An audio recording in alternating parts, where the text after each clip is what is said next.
A genetic counselor is a good mix between providing genetics education and kind of the medical part of genetic conditions, along with psychosocial counseling and trying to help a family or a patient understand either the genetic condition that they have or the genetic condition that they're at risk for. A person might see a genetic counselor for a variety of reasons. The typical three areas that we think of genetic counselors working in are prenatal, cancer, and pediatrics. But that's by no means the only areas that a genetic counselor currently practices in. As we've learned more, we have genetic counselors in the cardiology field, in the neurology field. I work in adult genetics. So all those kids have to grow up to become adults and still need genetics care. So I work more in the primary care field with any adults that have genetic concerns. The key piece of most genetic counseling involves the personal and family history of the patient.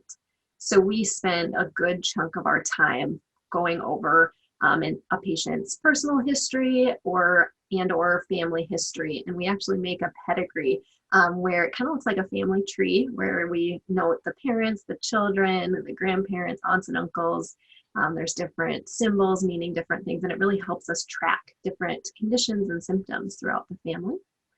And after doing that, then we'll talk about what we're seeing, talk about if there's certain patterns or if genetic testing might be appropriate, if it might give clarity to whatever is the concern in the family.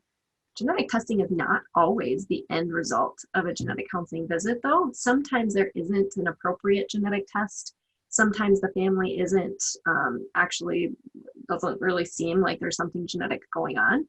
And sometimes the patient doesn't want to know that. That's something that makes them anxious, or they prefer not to know that. And that's really the value of a genetic counseling visit. We're not there just to provide genetic tests, but are there to talk about, what does this mean for me and my family? Is this something I want to know? How is this going to be helpful for me in the future? So they can come up with a decision that makes the most sense for them. And so the goal of Imaginetics was to make genetics relevant to everybody, not just in the cancer clinic, not just in the prenatal clinic, not just in the cardiology clinic, but every patient that comes in deserves the chance to talk about their genes, to talk about their family history, and to benefit from trying to modulate risks and reduce the burden of disease if we can learn more about how family history could guide their care.